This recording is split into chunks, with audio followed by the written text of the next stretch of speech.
Hey guys, Bubba here with the Bubba News, all in one word, all in one news. How are you guys doing tonight? I am tired. I almost didn't do this, but I figured, you know what, it's 11:30 here p.m. Eastern time. I probably should just get something up and out. And that's why I'm even calling this Where to Begin. Every day now it's just getting crazier in the news cycle, but we've got to stay focused on Jesus, because he's the author and finisher of our faith, and there's so much we need to be plugged into to see what's coming all around us. This is getting crazy, but I'm calling this Where to Begin, and just like the news, I'm going to cover some stuff from yesterday and today that I think relates to Bible prophecy with Israel. And if anything, there's some crazy things that we'll go over, but we'll see you at the end of the video. But let's do this. Here's what I want to talk about, because right now it's Ramadan, and that ends this next weekend coming up. And that's the March 30th, 31st time frame is when they're expecting it to end. And Al-Quds Day is coming this Friday, March 28th. And pro-Palestine activists are planning protests and rallies all around the world. So, while they've been kind of quiet in the U.S. and Canada and stuff in the past few years on Quds Day, Al-Quds Day, I don't know, because tensions have really increased this year around the arrest of the student protest leaders there in New York, Columbia University and whatnot. And then there's the resuming of the fighting there in Gaza. And then, you've got domestic stuff in Israel with the opposition to Benjamin Netanyahu with all his scandals going on. So they want him out. But anyway, it's taking place this Friday, Quds Day. And, it's officially framed as a pro-Palestine event. But in the past couple of years, it's become actually a gathering point for those with, basically they have hateful anti-Israel agendas. The Quds Day rallies, they feature slogans that call for Israel's destruction and symbols linked to designated terrorist groups. So Quds Day this year, I think, will definitely bear watching, because all kinds of craziness could ensue. And with everything going on in Gaza, they are building up, and but the hostage talks have all but stalled. They're still going on, but Israel, they know that Hamas wants a deal, but they're going to demand guarantees for IDF withdrawal from Gaza and a significant ceasefire. But they're talking about possibly doing a ceasefire for the next couple days, going through the end of Ramadan. So we'll have to keep an eye on that. I don't know, but they're talking about that at least. So let's keep going here. That was today's verse there, 2 Timothy 1:7. For God has not given us the spirit of fear, but of power and of love and of a sound mind. And we're going to need a sound mind with everything going on with the news. But, Saudi Arabia has come out, and they've, last night I brought this up on Telegram that Israel is now establishing 13 new towns there in Judea and Samaria. So they're going to do that. They're going into the, what they call the West Bank, that was named that in 1948, but it's always been historically Judea and Samaria. And Saudi Arabia condemns them for doing that. And, of course, condemning them for, the stuff there in Gaza with all the stuff going on. But, oh, man, let's just keep going, because this news just gets nuts. Earlier today, the IDF bombed over 100 Hamas Toyota pickup trucks. Those white trucks that we see those guys in, and some were used in the October 7th attacks and stuff. But you know what? The IDF's been intel gathering to map out these locations of these terror vehicles. So, yeah, over the past 18 months of war, Hamas still uses these white Toyota pickup trucks. But not very many anymore, as the IDF just bombed over 100 of them today. So, the big thing was don't go by the pagers. Well, don't go by the Toyota trucks. But this is going on now. We've got some rocket attack coming out from Gaza. And, Hamas doesn't like their white Toyota pickup trucks being blown up, apparently. So they responded back with a few rockets. This is going on earlier today. But here's one of the bigger stories. This is kind of crazy, because the attack planning for Iran and Yemen continue. A flight of 3 likely U.S. Air Force B-2 Spirit bombers are westbound across the Pacific. The U.S. is deploying at least 3 B-2 Spirit stealth bombers and dozens of fighter jets to the Diego Garcia base in the Indian Ocean in preparation. The question is, what is the United States preparing for? The last time was to bomb Yemen. Who knows, this could be also a test run for the attack on Iran, as this could be in the cards as well. They had 4 KC-135 refueling aircraft following these B-2 Spirit bombers and stuff. They're from Guam and others, and from different places they came in. But then, shortly after getting that story out, there was a big ballistic missile attack on Israel, and there was some shrapnel that went through. And, rocket attacks across the wide areas of central Israel earlier today, from Jerusalem to Tel Aviv. They literally were doing them every 12 hours. So we'll have to see. That might be coming up here in the next few hours. There might be a middle of the night ballistic missile attack. Who knows? But you can always tell when it's like a hypersonic ballistic missile, like from the Houthis, because you see all these dots in close relation and see how they kind of go up to the northwest or the upper left-hand corner of the picture. Those are the ones usually from Yemen. And since they're shooting down the projectile, usually over Saudi Arabia or Jordan, southern Jordan, like they're saying today's was, all these areas where they set off the alarms there wasn't necessarily for the rocket to hit, but from the shrapnel that they were expecting to come down. Because that flying metal flying through the air, that can be really quite deadly. And it got really close, actually. And there's a video of it. This came to Israel much further than normal. Usually, the IDF shoots this stuff down over Saudi Arabia. And so who knows? This is the debris that came down. That's why the Israelis were told to wait in their bomb shelters for 10 minutes after a missile siren. Even if it was a missile is intercepted, the shrapnel keeps flying. So this is the 6th ballistic missile launched by Yemen at Israel in less than 1 week. So I'll have to keep an eye on Israel. It looks like it's heating up again over there. Of course, with the Houthis, that continues, and the bombings haven't really begun. So that's why, we do house the B-2 stealth bombers at Diego Garcia. So this is nothing new, but we sent the B-2s last October to Yemen for underground weapons storage bombing. And the B-2's radar signature is smaller than a bird, with the stealth technology. So the 3 B-2 Spirit stealth bombers heading to Diego Garcia likely signals a bomber task force deployment. This potentially is laying the groundwork for precision strikes against Houthi targets in Yemen, or this could be indicating broader regional objectives. Either way, if these are used on Yemen, I don't expect them to return to the States until after the Iran operation takes place. If these B-2 bombers are preparing for attacks on Yemen, then those we will hear about. But if these are being prepared for the attack on Iran, then it will be silent. And forgive me here, but I'm going to throw this in real quick. The IDF forces mistakenly fired at the Red Cross building. That's not good. In Gaza, after spotting suspects at the site. And a couple of one of the tanks shelled the Red Cross hospital. So we'll just play that real quick.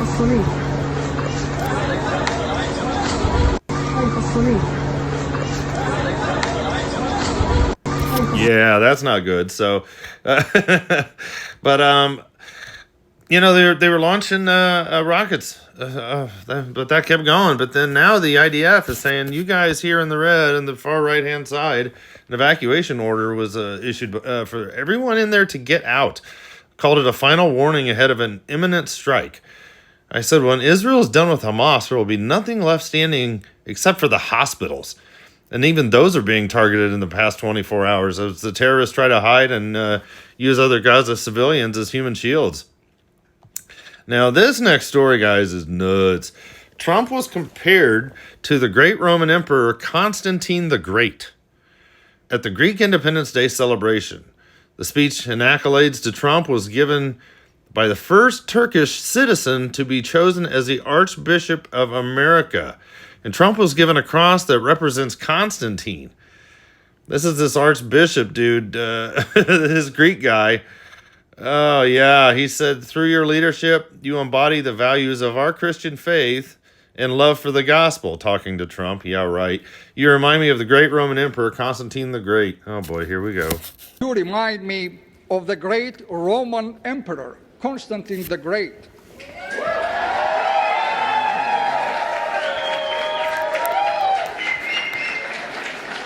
This emperor, your dear Mr. President, is the one who founded and built the magnificent city of Constantinople, my birthplace, known today as Istanbul. It is my great honor to present you with this holy cross.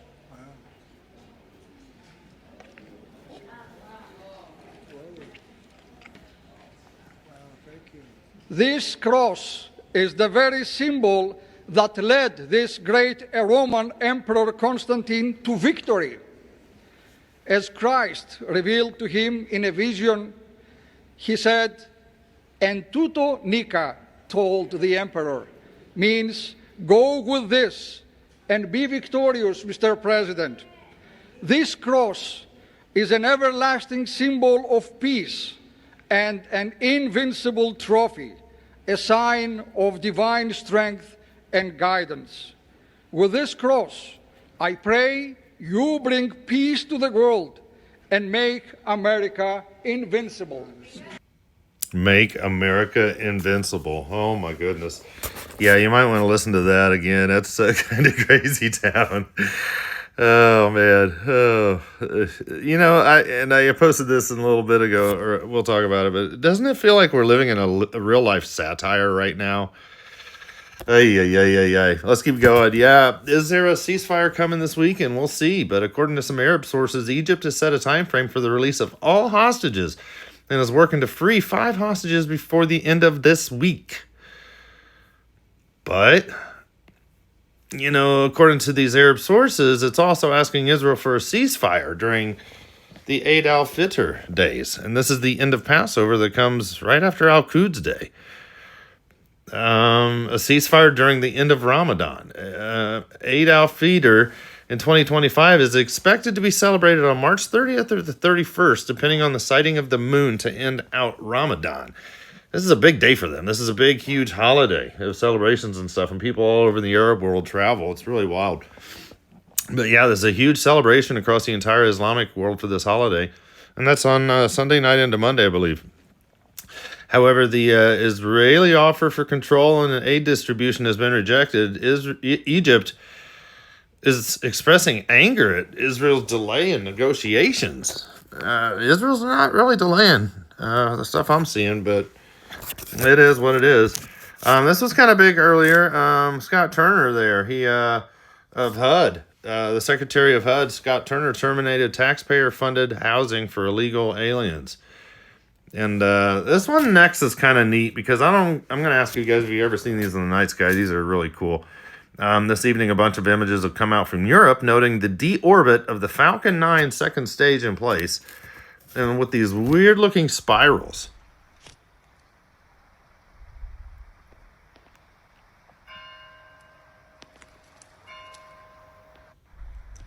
Have you guys seen those?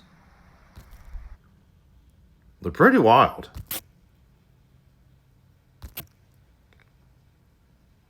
My buddy down there in Texas, one of the subscribers, texted me tonight, and he's like, man, those look like little galaxies. It's kind of cool the way they do it.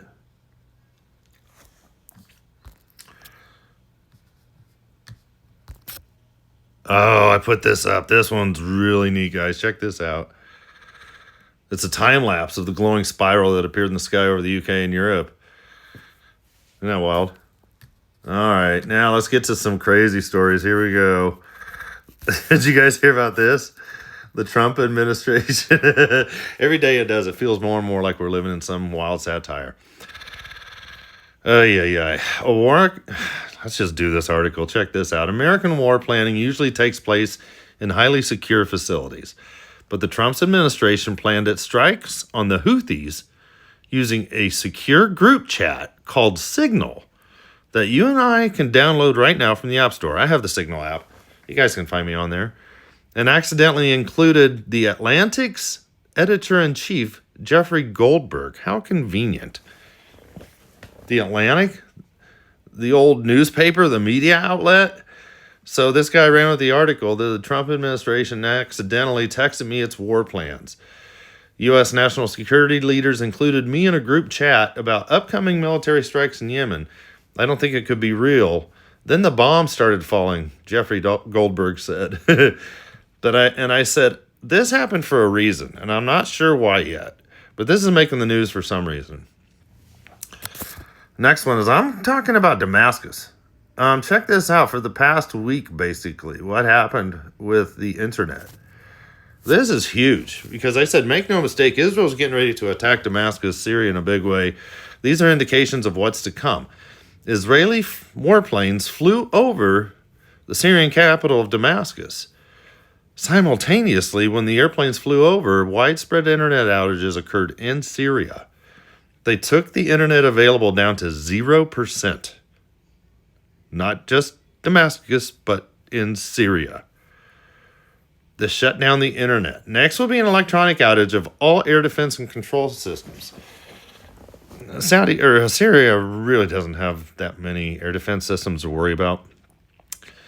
But Israel, if they make their move on Damascus, they might have to do it pretty soon, or something's coming up, especially with Turkey moving in. But, I said I believe that this will come in the next few weeks, which will lead to an eventual attack on Damascus, like an electronic outage of all air defense and control systems. Basically, Israel's going to show the new guys of Al-Jolani and all their people, like, don't mess with us.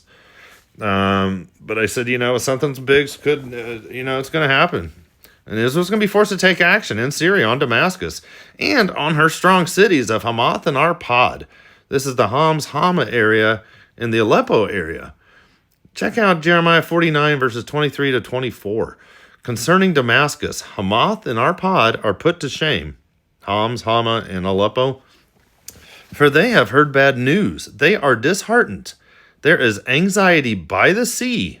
It cannot be calmed. Keep in mind, Israel has their Dolphin-class submarines off the Hezbollah coast, off the Lebanon coast, that are nuclear-tipped, nuclear-ready to go. There is anxiety by the sea. It cannot be calmed. Damascus has become helpless. She has turned away to flee, and panic has gripped her. Distress and pains have taken hold of her like a woman in childbirth. Now, this next one is nuts because you're going to hear Donald Trump say that more countries are going to join the Abraham Accords. We see countries start to fill up the Abraham Accords. More and more countries want to join. That was a great success, tremendous success. And then Biden and his group did zero with it. That should have been filled up within a year of the election, would have been filled up. So countries are starting to want to get involved very much with the Abraham Accords again. So that'll be great. Guys, this is crazy. Trump, more countries are going to join the Abraham Accords. This means more Arab countries are going to make arms deals with Israel. So watch those like Saudi Arabia and others. But check it out. They want to strengthen the Abraham Accords to eventually become the Abraham Alliance. In the 7-year plan to come, this will be a big part of it all coming together. And I'm leaving this image up, Palestine as a member, because we're almost to that story. But a big part will be the final permanent and just settlement, quote unquote, of the Palestinian question and how it can only be achieved with having a state of Palestine. They're talking about the Abraham Accords going to become the Abraham Alliance, yes. But these countries won't join until there's a two-state solution in an independent state of Palestine, where they're going to have to divide God's land and divide God's city, Jerusalem, for the new state of Palestine. But the reason I put this up, Palestine as a member, is because I was doing the math on the 193 UN member states and how they want to make Palestine the 194th member. But I was looking at the number of nations that voted in favor of going forward with the United Nations to have a two-state solution and to say, we don't care what you want, Israel, Palestine is going to live right next to you. That was 81%. So The UN, or the high-level international conference on the peaceful settlement of the question of Palestine, is to be held at the United Nations headquarters this June, 2 to 4, June 2nd through the 4th, 2025. You know, the United Nations General Assembly they've emphasized that a two-state solution remains the only path to lasting peace in the Middle East. The United Nations General Assembly on December 3rd, 2024, overwhelmingly adopted a resolution reiterating its call for achieving a quote-unquote comprehensive, just, and lasting peace in the Middle East. 81% of UN members voted in favor. So, the UN, this year, on its 80th birthday in 2025, will mark the occasion by securing a lasting solution to the conflict in the Middle East, by welcoming the state of Palestine as the 194th UN member state.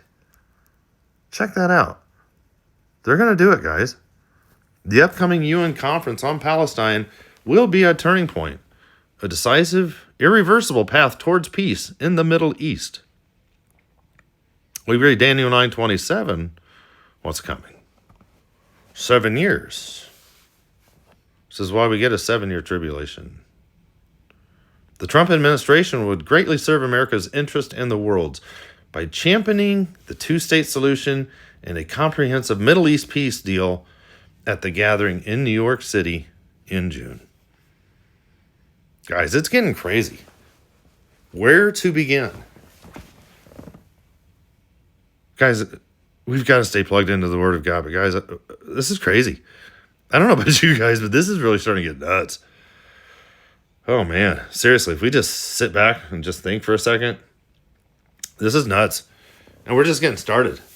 It literally feels like the lid's going to blow soon. And when this snaps off and when this really gets going, it's going to make our head spin. Guys, we've got to stay close to the Lord Jesus Christ because he's coming very soon. And these signs are indicating his imminent return. All right, guys, I'll get this loaded up and thanks for watching, and let me know in the comments below what you'd like to see next or how it can be a better blessing to you or encouragement. You guys have been so wonderful to me. Thanks again. We'll talk to you soon. Maranatha.